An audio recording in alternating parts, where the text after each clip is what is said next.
Selamat pagi sobat semua. Check it out. Baik sobat L, kita lanjut lagi ke fungsi selanjutnya, yaitu fungsi minimal dan maksimal. Masih dalam soal yang sama, data karyawan yang masih apa adanya belum kita paparkan. Nah, di sini kita diminta untuk menghitung dari data tersebut berapakah usia paling muda dan tua dari karyawan. Dalam pertanyaan ini kita bisa menggunakan rumus dari fungsi minimal dan maksimal.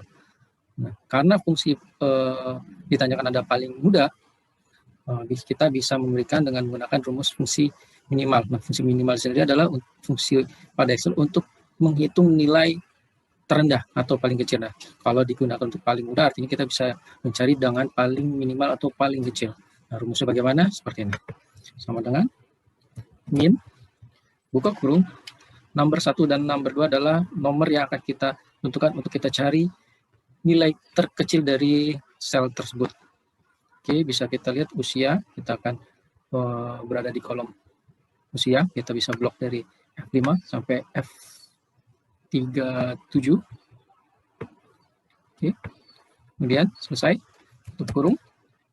Kita akan temukan jumlah yang paling, bukan jumlah, usia yang paling muda atau paling kecil atau paling rendah adalah berusia 20 tahun. Kemudian kita akan mencari yang paling tua atau maksimal. Nah, kita bisa menggunakan rumus maksimal sama dengan max, buka kurung, sama di kolom usia kita blok dari F5 sampai F37, tutup kurung. Kita akan lihat berapa usia paling maksimal adalah 28. Ya.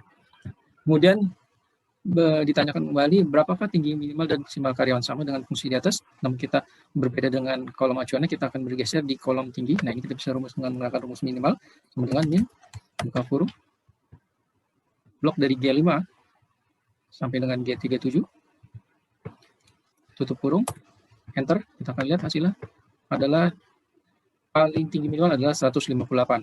Berapakah tinggi maksimalnya? Kita bisa menggunakan rumus max sama dengan max, buka kurung, sama di kolom G, kita bisa klik dari sel G5 sampai dengan sel G37, tutup kurung, kemudian enter. Yang pentingnya adalah 173.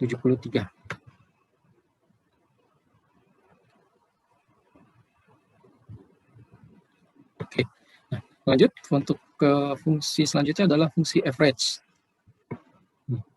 Masih dalam soal yang sama. Di sini kita diminta untuk menghitung berapakah rata-rata usia karyawan. Jadi di dalam kolom usia kita diminta untuk merata-ratakan berapa sih usia rata-rata karyawan yang ada di data tersebut. Nah, kita bisa menggunakan rumus average sama dengan average, buka kurung. Nah, karena ditanyakan usia, tentunya adalah kolom acuan kita ada di kolom usia. Kita bisa melakukan blok datanya dimulai dari F5, ya, tarik ke bawah sampai dengan F37, tutup kurung. Rata-ratanya adalah 23, sekian usia karyawan, artinya 23 tahun lebih usia rata-rata usia karyawan tersebut. Kemudian berapa rata-rata tingginya, sama, kita juga bisa menggunakan rumus average, buka kurung. Karena kita diminta untuk mencari tinggi, maka kalau acuannya adalah tinggi, bisa diklik dari sel G5 sampai dengan G37. Kurung. Apakah rata-ratanya? Nah, rata-ratanya ini adalah kurang lebih 166,3 cm untuk rata-rata tinggi karyawan tersebut. Kita akan beralih ke fungsi yang terakhir, yaitu fungsi if. Nah, masih menggunakan data sebelumnya, ya, yang belum kita pakai. Nah, di sini kita diminta untuk mengisi kolom keterangan insentif. Apabila dia sales, maka diberikan insentif. Tabel acuannya kita coba buat seperti ini, ya. Jadi jika posisi sales, maka di keterangan insentifnya diberikan insentif. Nah, pertanyaannya bagaimana yang bukan sales? Nah, kita anggap aja yang bukan sales ini seperti admin, support, teknisi, dan supervisor. Kita isikan keterangan adalah tidak diberikan insentif. Seperti itu. Nah, bagaimana rumus ini digunakan? Berikut caranya. Ada dua cara yang kita menggunakan. Cara pertama adalah dengan mengetiknya secara manual. Nah, sama dengan if, buka kurung, jika sales, nah, kita lihat acuannya adalah di sini adalah posisi, maka kita akan melihatnya di kolom posisi. Jika posisi sel ini adalah sales, ya, jadi jika D5 sama dengan sales, ini bisa kita ketik tanda petik sales, ya, maka ya sebelum diberikan lanjut rumusnya jangan lupa tanda titik koma, maka diberikan insentif atau langsung saja insentif.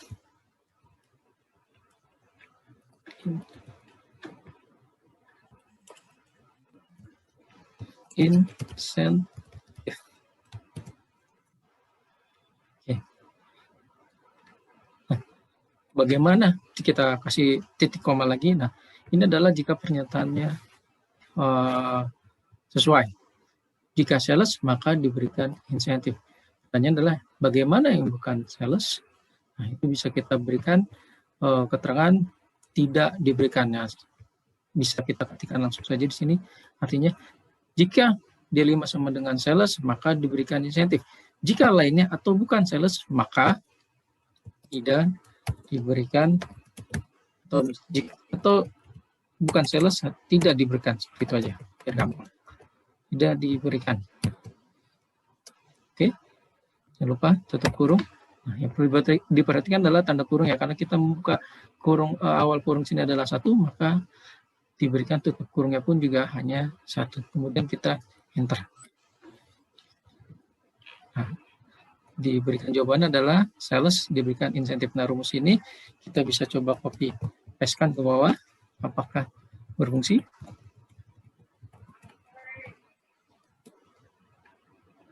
Ya, kita lihat di sini fungsinya bisa digunakan ya, sobat. Nah, sales ya, posisi sales dapat insentif, sedangkan contohnya adalah posisi admin ya, support, teknisi tidak diberikan, begitu juga dengan supervisor. Ini adalah cara yang pertama. Cara yang kedua adalah ya, dengan menggunakan tabel acuan yang ada di sini. Bagaimana rumusnya? Sama dengan if buka kurung, jika posisi sel ini adalah sales, berarti jika posisi sel ini sama dengan posisi di dalam sel ini, posisi sel di M5, ya. Jika D5 sama dengan M5, artinya jika posisi sel D5 sama dengan posisi di M5, maka jangan lupa titik koma, N5 diberikan insentif, artinya lainnya, nah, titik koma juga, lainnya kita bisa berikan adalah tidak diberikan.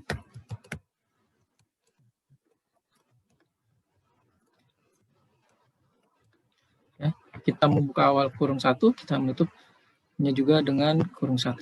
Kita enter, maka berfungsi ya, ternyata sama. Nah, kemudian kita akan coba lanjut untuk mengcopy paste-nya ke bawah. Apakah berfungsi? Kita lihat. Setelah kita coba tes, ternyata dia tidak berfungsi. Kenapa? Ada apa? Kita coba cek rumusnya. Lihat, ternyata ada tabel acuan atau di sel acuannya yang bergeser dari posisi awal. Oleh sebab itu, sebelum melakukan copy paste, alangkah baiknya seperti sebelumnya, pada saat menggunakan tabel acuan yang tidak ingin bergeser atau tidak ingin tempatnya berpindah, maka diberikan tanda absolut atau tanda mutlak. Nah, karena di sini yang kita gunakan acuan adalah di posisi sel M5 dan N5 yang diharapkan dia tidak bergeser ke kanan atau ke kiri atau ke bawah, maka kita berikan di posisi sel M5 ini tanda absolut atau mutlak dengan menekan F4. Begitu juga dengan di N5.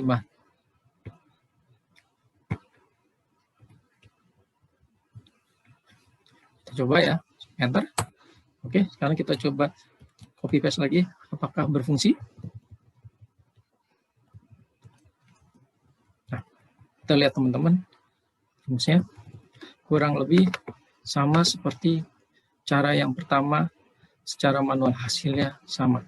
Jadi yang menjadi perhatian di sini adalah bahwa jika menggunakan tabel acuan seperti ini. Jika tabel sel atau acuan ini tidak ingin bergeser, jangan lupa diberikan tanda absolut atau tanda mutlak. Nah, kurang lebih seperti itu ya untuk penggunaan rumus if, dan kita sudah selesai membahas semua dari rumus sum sampai dengan rumus if, dan ini adalah kurang lebih rumus-rumus dasar Excel yang minimal kalian sobat L harus wajib atau sobat L kuasai, dan minimal harus bisa mengerjakan, karena ini adalah setidaknya rumus-rumus yang tidaklah terlalu sulit. Oke, selesai semua sudah kita bahas dan kerjakan mulai dari fungsi sum sampai dengan fungsi if. Semoga dapat bermanfaat dan membantu sobat L dalam mengerjakan pekerjaan atau soal-soal tes lainnya. Terima kasih. Sampai berlanjut lagi di video Excel part selanjutnya. See you.